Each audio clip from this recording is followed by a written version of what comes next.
সাল্লাল্লাহু আলাইহি ওয়াসাল্লাম জানায় দেন, যে ব্যক্তি ইতিমের অভিভাবক হয়ে যাবে, ইতিমকে মহব্বত করবে, ইতিমকে সাহায্য করবে, ইতিমের অভিভাবক হয়ে যাবে, রাসূল সাল্লাল্লাহু আলাইহি ওয়াসাল্লাম জানায় দেয়, ওই ইতিমের অভিভাবক আমি নবীর সাথে তারা জান্নাতে থাকবে। সুবহানাল্লাহ।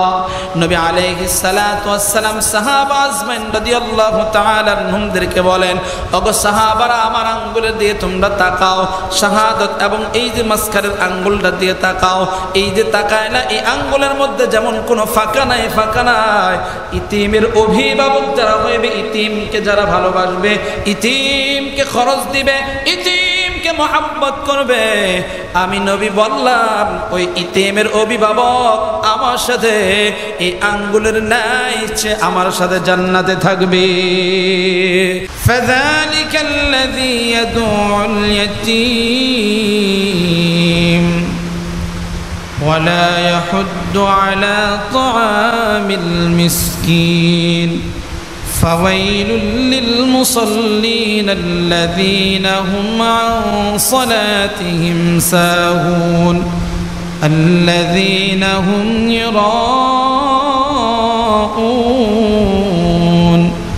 ويمنعون الماعون الله رب العالمين নবী আলাইহিস সালাতু ওয়াস সালাম কে এই সূরা থেকে কি বলেন? আল্লাহ তাআলা বলেন, আরাআইতাল্লাযী ইউকাযযিবু বিদ্দীন, ও নবী আপনি কি দেখেছেন সেই ব্যক্তিকে যে বিচার দিনকে অস্বীকার করে? ফাযালিকাল্লাযী ইয়াদুউল ইয়াতীম, সে তো ওই ব্যক্তি যে ইতিমকে ধাক্কা দিয়ে তাড়িয়ে দেয়। তৃতীয় নম্বর আয়াতে ওয়ালা ইয়াহুদ্দু আলা তাআমিল মিসকিন, অভাবগ্রস্ত লোকদেরকে খাবার দেয় না এবং উৎসাহিত করে না। ফাওয়াইলুল লিল মুসাল্লিন, ওই সমস্ত নামাজি মুসল্লিদের ব্যাপারে আল্লাহ তাআলা বলেন সর্বনাশ এবং ধ্বংস। কোন সমস্ত মুসল্লি? নামাজি। আল্লাহ তাআলা বলেন আল্লাযীনা হুম আন সালাতিহিম সাহুন, যারা নামাজকে ভুলে যায়। তারপরে আল্লাহ তাআলা বলেন আল্লাযীনা হুম ইউরাউন। 6 নম্বর আয়াতে কি বলেন? যারা লোক দেখানো উদ্দেশ্যে নামাজ আদায় করে। 6 নম্বর আয়াতে ওয়ায়ামনাউনাল মাউন, এবং যারা নিত্য প্রয়োজনীয় জিনিসগুলো অন্যকে দিতে দ্বিধাবোধ করে, বিরত থাকে, দিতে চায় না। এটা হলো এই সূরা তরজমা। আমরা আর একটু সহজ করে বোঝার জন্য চেষ্টা করি। আল্লাহ তাআলা প্রথম আয়াতে কি বললেন? আরাআইতাল্লাযী ইউকাযযিবু বিদ্দীন, ও নবী কি আপনি কি দেখেছেন সেই ব্যক্তিকে যে বিচার দিনকে অবিশ্বাস করে? দিন কাকে বলা হয়? সূরাতুল ফাতিহায় আল্লাহ তাআলা বলেন মালিক ইয়াউমিদ্দিন, বিচার দিনের মালিক যিনি হবেন। যারা হিসাব নিকাশের দিনকে অস্বীকার করে, যারা বিচার দিনকে অবিশ্বাস করে, কিয়ামতকে অবিশ্বাস করে, তাদের আচরণ কেমন হবে, তাদের কথাবার্তা কেমন হবে, তাদের চরিত্রটা কেমন হবে, তাদের চলাফেরাটা কেমন হবে, আল্লাহ তাআলা নবীকে জানানোর উদ্দেশ্যে বলেন, ও নবী আপনি জানেন, আপনি দেখেন ওই সমস্ত মানুষগুলো যাদের দিন বিশ্বাস করে না, কিয়ামত বিশ্বাস করে না, এবং কি যারা দিনকে অবিশ্বাস করে, তাদের আচরণগুলো কেমন হবে আপনি একটু দেখেন। আল্লাহ তাআলা বলেন আরাআইতাল্লাযী ইউকাযযিবু বিদ্দীন, ও নবী আপনি কি দেখেছেন সেই ব্যক্তিকে যে বিচার দিনকে অস্বীকার করে? আল্লাহ তাআলা আরো জানায় দেন, ও নবী ওই সমস্ত মানুষগুলো এমন মানুষ হবে যাদের আচরণগুলা অত্যন্ত নিন্দনীয়, অত্যন্ত খারাপ আচরণ হবে, তাদের আচরণগুলো শুধু তাই না, তাদের আচরণের মাধ্যমে মানুষ অসন্তুষ্ট থাকবে, খুশি থাকবে না, বেজার হয়ে যাবে। তাদের আচরণগুলো আল্লাহ তাআলা এত সুন্দর করে জানায় দেয় কেমন আচরণ হবে। فذلك الذي يدعو اليتيم, সাদের ওই ব্যক্তিদের আচরণগুলো এমন হয়ে যাবে। فذلك الذي يدعو اليتيم, সে তো ওই ব্যক্তি যে ইতিমকে ধাক্কা দিয়ে তাড়িয়ে দেয়। মুসলমান, এখান থেকে আমাদের একটা কথা ভালো করে মনে রাখতে হবে, আরাআইতাল্লাযী ইউকাযযিবু বিদ্দীন, যারা দিনকে অস্বীকার করে, যারা দিনকে বিশ্বাস করে না, যারা দিনকে বিশ্বাস করে না, কিয়ামতকে বিশ্বাস করে না, হিসাব নিকাশের দিনকে যারা বিশ্বাস করে না, তাদের আচরণগুলো কেমন হয়? মুফাসসির আকরাম দিলের কান লাগায় দিন এত সুন্দর করে ব্যাখ্যা দিয়ে আলোচনা করে দেন যে আমাদের মধ্যে, সমাজের মধ্যে ওই ধরনের লোকগুলা তাদের আচরণগুলো কেমন হয়। তাফসীর কিতাবের মধ্যে লেখে, এই আয়াত যখন নাজিল হয়ে যায়, কার উপরে নাজিল হয়ে যায়? এই সূরা যখন নাজিল হয় তাদের অবস্থা কোন ব্যক্তিদের উদ্দেশ্য করে নাজিল হয়? তাফসীর কিতাবের মধ্যে লেখে আস ইবনে ওয়াইল সম্পর্কে সূরাটা নাজিল হয়ে যায়। অন্য একটা বর্ণনায় লেখে যে ওয়ালিদ ইবনে মুগীরা সম্পর্কেও বলা হয়। আবার আরেকটা কিতাবের মধ্যে, আরেকটা বর্ণনার মধ্যে লেখে যে আবু জেহেলের উপরে সূরাটা নাজিল হয়। আবু জেহেলের ব্যাপারে মুফাসসির একরামদের বেশি মত, কেন আবু জেহেলের সম্পর্কে বলা হয় এজন্যই তাদের অবস্থাটা কেমন একটু দিলের কান লাগায়া দেন। আবু জেহেলের একটা অভ্যাস ছিল, মক্কাতুল মুকাররমায় সমস্ত মানুষগুলা আবু জেহেল যখন দেখতে পাইতো কোনো ব্যক্তি অসুস্থর মধ্যে পড়ে যাইতো, কোনো একটা ব্যক্তির শরীরটা খারাপ হয়ে যাইতো, কোনো একটা ব্যক্তির যখন দুনিয়াতে বিদায় হয়ে যাবে, মৃত্যুর শয্যায় কাতরাচ্ছে, তখন আবু জেহেল যাইতেন।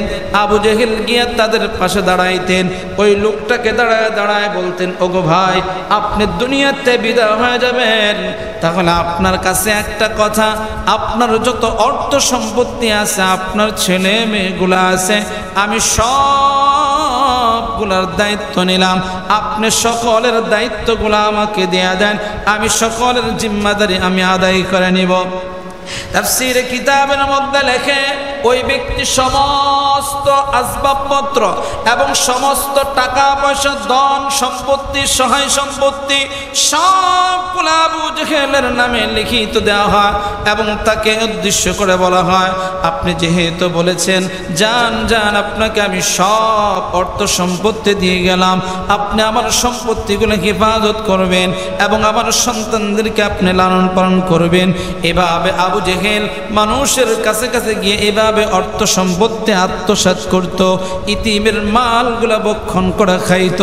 যখন ওই ব্যক্তি দুনিয়াতে বিদায় হয়ে যাইত, ইতিম সন্তানগুলা পুনরায় আবু জেহেলের পাশে দাঁড়াইতো, কে বলতো, আমার আব্বা না, আমার আম্মা না, আমি বড় ইতিম মানুষ, আমার আব্বা আপনাকে যতগুলা সম্পদ দিয়েছে, আপনাকে যতগুলো অর্থ করে দিয়েছে, মেহেরবানি করে সেই সম্পদ, সেই অর্থগুলো আপনি আমাকে দিয়ে দেন। তখন আবু জেহেল ডাক দিয়ে তাকে শুধু এটুকু বলতো না, ধমক দিয়ে বলতো, যা যা, তাড়াতাড়ি সরে যা, ওই অর্থ সম্পত্তিগুলো আমার দেওয়া সম্ভব নয়। শুধু তাফসীর কিতাবের মধ্যে লেখে আবু জেহেল ওই ব্যক্তিকে শুধু ধাক্কা দিত না, ওই ব্যক্তিকে গালি গালাজ করতে এবং ঘরের থেকে ধাক্কা দিয়ে বের করে দিত। ধাক্কা দিয়ে বের করে দিলে সঙ্গে সঙ্গে ওই সন্তান নবী আলাইহিস সালাতু ওয়াস সালামের দরবারে বললেন, ইয়া রাসূলুল্লাহ, হাবিবাল্লাহ, আবু জেহেলের কাছে আমার আব্বা দুনিয়াতে বিদায় হওয়ার আগে অর্থ সম্পত্তি সবগুলো তার নামে দেওয়া হয়, সে নাকি আমাকে লালন পালন করবে, এই উদ্দেশ্য সমস্ত সম্পত্তিগুলো দেয়া যা। কিন্তু হঠাৎ করিয়া ওনার কাছে আমি আজকে সম্পদ চাইতে গেলাম, আমি বড় ইতিম মানুষ, আজকে আমাকে সম্পদ দেওয়ার দূরের কথা, ঘরের থেকে আমাকে ঘাড় ধাক্কা দিয়ে বের করে দিয়েছে। আল্লাহর নবী আলাইহিস সালাতু ওয়াস সালাম বলেন, ঠিক আছে চলো। নবী আলাইহিস সালাতু ওয়াস সালাম আবু জেহেলের কাছে আসলেন, আবু জেহেলকে বললেন, আবু জেহেল, এই সন্তানের সম্পদগুলো তুমি আত্মসাৎ করেছো, তাড়াতাড়ি করে দেয়া দাও। আবু জেহেল প্রথমবার নিষেধ করে কয় না না না, দেওয়া যাবে না। পুনরায় যখন নবী আলাইহিস সালাতু ওয়াস সালাম এত জোরে এমনভাবে তাকে এমনভাবে বললেন, বলার সাথে সাথে আবু জেহেল সমস্ত সম্পত্তিগুলা ওই সন্তানকে পুনরায় ফিরা দেয়। এ মুসলমান, এই ঘটনা থেকে আল্লাহ তাআলা সূরাটা নাযিল করে দেন, নাযিল করে জানা দেয়, এ দুনিয়ার মানুষ শুনিয়া নাও, যারা দিনকে বিশ্বাস করে না, আখিরাতকে বিশ্বাস করে না, যারা দিনকে কিয়ামতকে বিশ্বাস করে না, মালিক ইয়াউমিদ্দিন হিসাব নিকাশের দিনকে যারা বিশ্বাস করে না, তাদের মধ্যে এক নম্বর আচরণটা এমন হয়, তারা ইতিমের সম্পদগুলো তারা খেয়ে ফেলবে। শুধু তাই না, ইতিমদেরকে মহাব্বত করবে না, ইতিমদেরকে ভালোবাসবে না, ইতিমদেরকে কষ্ট দিবে, ইতিমকে তারা ধিক্কার জানাবে। আল্লাহ তাআলা জানা দেয়, ফাযালিকাল্লাযী ইয়াদউল ইয়াতীম, যারা দিনকে বিশ্বাস করে না, আখিরাতকে বিশ্বাস করে না, ওই সমস্ত লোকদের এক নম্বর আচরণ হলো ইতিম, মিসকিন, ইতিমদের গলায় ধাক্কা দিয়ে তারা বের করে দেয়। শুধু ইতিমের সম্পদগুলো আত্মসাৎ করে, শুধু তাই না ইতিমদেরকে তারা গালিগালাজ করে, ইতিমদেরকে তাদেরকে স্বাচ্ছন্দ্যেও তো ঘরে থাকতে দেয় না।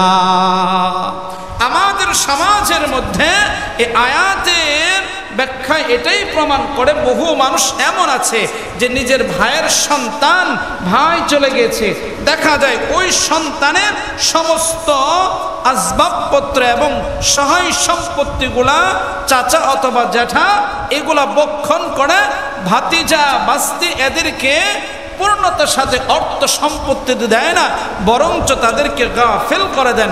আল্লাহ তাবারক তাআলা বলেন, যারা এই ইতিমের হক মেরে খায়, যারা ইতিমের হক নষ্ট করে, তারা তো আবু জেহেলের নেয়। কারণ আবু জেহেলের উদ্দেশ্য মাকসাদ তো এগুলাই ছিল, আবু জেহেলের উদ্দেশ্য মাকসাদ এটাই ছিল যে তারা দিন বিশ্বাস করতো না, আখিরাত বিশ্বাস করতো না, এবং কিয়ামত দিবসে পুনরায় আল্লাহ তাআলার কাছে জবাবদিহি করতে হবে এটা বিশ্বাস করতো না। আর ওই ব্যক্তিদের আচরণ এমন হইতো, ইতিমের সম্পদ বক্ষণ করত, ইতিমের সম্পদ আত্মসাৎ করত, ইতিমকে গলায় ধাক্কা দেয়া বের করে দিত। সমাজে আপনি খুঁজতে যান, সমাজে আপনি দেখেন অধিকাংশ বাড়িতেই অসহায় সন্তান, অসহায় ইতিমদের প্রতি কতটা নির্যাতন। এবার হাদিস শুনে নেই, ইতিমদের প্রতি মায়ার মহব্বতের মাধ্যমে আল্লাহ কতটা খুশি হয়ে যান। রাসূল আকরাম সাল্লাল্লাহু আলাইহি ওয়াসাল্লাম জানা দেয়, ইতিমকে মহব্বত করার কারণে, ইতিম এবং মিসকিনদেরকে ভালোবাসলে, ইতিমকে কেউ যদি মহব্বত করে, কেউ যদি ভালোবাসে, নবী মুহাম্মদুর রাসূলুল্লাহ সাল্লাল্লাহু আলাইহি ওয়াসাল্লাম জানা দেয়, যদি কোনো ইতিমের মাথায় হাত কেউ বোলায় দেয়, ওই ইতিমের মাথায় যে পরিমাণ চুল থাকবে, প্রতিটা লোমের বিনিময় আল্লাহ নেকি দান করিয়া দেয়। যে ব্যক্তি ইতিমকে মহব্বত করলো, আল্লাহকে মহব্বত করলো, যে ইতিমের খাবারের ব্যবস্থা করে দিল, আল্লাহ রাসূল সাল্লাল্লাহু আলাইহি ওয়াসাল্লাম জানা দেয়, যে ইতিমের খাবারের ব্যবস্থা করে দেয়, আল্লাহ তার জান্নাতে খাবারের ব্যবস্থা করে দিবেন। যারা ইতিমের কাপড়ের ব্যবস্থা করে দেয়, আল্লাহ রাব্বুল আলামিন জান্নাতের পোশাকের আল্লাহ ব্যবস্থা করিয়া দেয়। যারা ইতিমকে মহব্বত করবে, ইতিমকে যারা ভালোবাসবে, আল্লাহ পক্ষ থেকে তাদের এই প্রতিদানগুলা দিবে। ইতিমকে যারা ভালোবাসবে তাদেরকে আল্লাহ তাআলা উত্তম জাযা দান করবেন। রাসূল সাল্লাল্লাহু আলাইহি ওয়াসাল্লাম আরেকটা হাদিসের থেকে বর্ণনা পাওয়া যায়, রাসূল সাল্লাল্লাহু আলাইহি ওয়াসাল্লাম জানা দেন, যে ব্যক্তি ইতিমের অভিভাবক হয়ে যাবে, ইতিমকে মহব্বত করবে, ইতিমকে সাহায্য করবে, ইতিমের অভিভাবক হয়ে যাবে, রাসূল সাল্লাল্লাহু আলাইহি ওয়াসাল্লাম জানা দেয়, ওই ইতিমের অভিভাবক আমি নবীর সাথে তারা জান্নাতে থাকবে। সুবহানাল্লাহ। নবী আলাইহিস সালাতু ওয়াস সালাম সাহাবা আজমাইন রাদিয়াল্লাহু তাআলা আনহুমদেরকে বলেন, ওগো সাহাবারা, আমার আঙ্গুলের দিয়ে তোমরা তাকাও, শাহাদাত এবং এই যে মাঝখানের আঙ্গুলটা দিয়ে তাকাও, এই যে তাকায় না, এই আঙ্গুলের মধ্যে যেমন কোনো ফাঁকা নাই, ফাঁকা নাই। ইতিমের অভিভাবক যারা হইবে, ইতিমকে যারা ভালোবাসবে, ইতিমকে খরচ দিবে, ইতিমকে মহব্বত করবে, আমি নবী বললাম ওই ইতিমের অভিভাবক আমার সাথে এই আঙ্গুলের ন্যায় ইচ্ছে আমার সাথে জান্নাতে থাকবে। সুবহানাল্লাহ। অর্থাৎ এই আঙ্গুলের মধ্যে কোনো ফাঁকা নাই, ঠিক ওই ইতিমের অভিভাবক আমার সাথে জান্নাতে এভাবে কাছাকাছি থাকবে। সুবহানাল্লাহ। ইতিমকে মহব্বত করার জন্য এতটাই মায়া, এতটাই মহব্বত যার মধ্যে থাকবে, নবী বলেন সে আমার সাথে জান্নাতে থাকবে। এজন্য ইতিমকে যারা মহব্বত করে ভালোবাসবে, কাফের মুশরিকদের আচরণ হলো ইতিমদেরকে ভালোবাসতে নয়, কাফের মুশরিকদের অভ্যাস হলো ইতিমদেরকে কষ্ট দেওয়া। এজন্য নবী আলাইহিস সালাতু ওয়াস সালাম বলেন ইতিমদেরকে ভালোবাসবা। কারণ হলো নবীও কিন্তু ইতিম, নবী ইতিম মানুষ ছিলেন, নবীর বাবা ছিল না। নবী আলাইহিস সালাতু ওয়াস সালাম ইতিমের কত কদর, ইতিমের কি যন্ত্রণা কষ্ট সেটা আল্লাহ ছাড়া, নবী ছাড়া আর কেউ জানে না। এজন্য নবী আলাইহিস সালাতু ওয়াস সালাম ইতিমদেরকে অত্যন্ত মহব্বতের কথা বারবার জানায় দেয়। এবার আল্লাহ তাআলা বলেন, ফাযালিকাল্লাযী ইয়াদউল ইয়াতীম, যারা দিনকে বিশ্বাস করে না তাদের অভ্যাস, তাদের চরিত্র হলো তারা ইতিমদেরকে ধাক্কা দিয়ে বের করবে, ইতিমদেরকে খারাপ আচরণ করবে। এবার আল্লাহ তাআলা তারপরের আয়াত জানায় দেয়, ওয়ালা ইয়াহুদ্দু আলা তাআমিল মিসকিন, দিন যারা বিশ্বাস করে না, কিয়ামতকে যারা বিশ্বাস করে না, ওই সমস্তদের দ্বিতীয় নম্বর আচরণটা কেমন হওয়া চায়? তাদের আচরণ হলো এমন হয়, এমন হয়, ওয়ালা ইয়াহুদ্দু আলা তাআমিল মিসকিন, অভাবগ্রস্ত লোকদেরকে খাবার দেয় না, অভাবগ্রস্ত লোকদেরকে এমন অবস্থা করে কয় নিজেও দেয় না, অন্যদেরকে দেওয়ার উৎসাহিত করে না। ওয়ালা ইয়াহুদ্দু উৎসাহিত করে না আলা তাআমিল মিসকিন। একদল লোক রয়েছে নিজেও দিবে না, অন্যকেও দেওয়ার উৎসাহিত করবে না। ওয়ালা ইয়াহুদ্দু, কয়রা দিতে চায় না, কি করে না, উৎসাহিত হয় না, নিজেও দেয় না, অন্যকেও দেয় না। আল্লাহ বললেন ওই সমস্ত ব্যক্তিদের আচরণ এমন হয় কেমন? ইতিমদেরকে খাবার দেয় না, ধাক্কা দিয়ে তাড়িয়ে দেয়। আবার অভাবগ্রস্ত লোকদেরকে নিজেও খাবার দেয় না, আবার অন্যদেরকেও খাবার দেয় না, নিজেও দেয় না, অন্যদেরকে খাবারও দেয় না। শুধু তাই না, নিজেও তো দেয় না, অন্যদেরকে খাবার উৎসাহিত করে না। আপনি কাউকে যদি 10টা টাকা দান করেন, ওই ব্যক্তি আপনাকে দেখে আরেকজন দান করার জন্য ইচ্ছা বা চাহিদা হয়, কিন্তু ওই সমস্ত লোক নিজেও দেয় না, আবার অন্যকে দেওয়ার জন্য চাহিদা হয় না, এবং কেউ দিতে চাইলেও তাও কিনা করে দেয় যে তুমি খাবার দিবা না, তুমি দিবা না। আল্লাহ রাব্বুল আলামিন জানায় দেয় ওই সমস্ত মানুষদের ব্যাপারে, আল্লাহ জানায় দেয় তারা তো দিন বিশ্বাস করে না, কিয়ামত বিশ্বাস করে না, হাসর নাসরকে বিশ্বাস করে না, বিদায় এই আচরণগুলা করে। এই আচরণ তো একজন মুসলমানের আচরণ হয় না, এটা একমাত্র মুসলমানেরা হতে পারে না। ওই সমস্ত মানুষ যারা নাকি কাফের মুশরিকদের আচরণ। আর আল্লাহ রাব্বুল আলামিন এই সূরার মধ্যে ওই সমস্ত চরিত্র, ওই সমস্ত আচরণের কথাগুলো আল্লাহ উঠায় ধরছে। ওয়ালা ইয়াহুদ্দু আলা তাআমিল মিসকিন, নিজেও উৎসাহিত, খাবার উৎসাহিত করে না, অন্যকেও খাবারের উৎসাহিত দেয় না। একটা হাদিস আমরা শুনে নেই, রাসূল সাল্লাল্লাহু আলাইহি ওয়াসাল্লামের কাছে একজন সাহাবী, একজন ব্যক্তি আসলেন, এসে বললেন, নবী গো আমি ক্ষুধার্ত, আমাকে খানার ব্যবস্থা করে দেন। নবী আলাইহিস সালাতু ওয়াস সালাম বিবির কাছে খবর পাঠাইলেন, কে আছো গো? অমুক বিবির কাছে খবর পাঠাইলেন, একটু খাবারের ব্যবস্থা করে দাও। খবর পাঠানোর সাথে সাথে উত্তর দিলেন, না না, ঘরের মধ্যে কোনো খাবার নাই, সামান্য একটু কোনো খাবার নাই, ঘরের মধ্যে পানি ছাড়া কোনো ব্যবস্থা নাই। রাসূল সাল্লাল্লাহু আলাইহি ওয়াসাল্লাম আরেক বিবির কাছে খবর পাঠালেন, দেখো ঘরের মধ্যে কোনো খাবার আছে কিনা। ওই বিবি উত্তর দিল, নবী গো, ঘরের মধ্যে কোনো খাবার নাই, পানি ব্যতীত কোনো খাবার নাই। আবার আরেকজন বিবির কাছে পাঠায় দিলেন, যাও যাও, তুমি যাও, তার কাছে আছে কিনা শোনো। তার কাছেও যখন গেলেন, উনিও না করলেন, ঘরের মধ্যে কোনো খাবার নাই, শুধু সামান্য একটু পানি ছাড়া অন্য কোনো খাবার নাই। রাসূল সাল্লাল্লাহু আলাইহি ওয়াসাল্লাম সাহাবীদের মধ্যে দাঁড়ায় গেলেন। সাহাবীদের মধ্যে দাঁড়ায়া আল্লাহর নবী ডাক দিয়ে বললেন, কে আছো? এই মেহমানকে একটু খানার ব্যবস্থা করে দেবে। হঠাৎ করে এক সাহাবী দাঁড়ায় গেলেন, আবু তালহা আনসারী রাদিয়াল্লাহু তাআলা আনহু দাঁড়ায় গেলেন, বললেন, ইয়া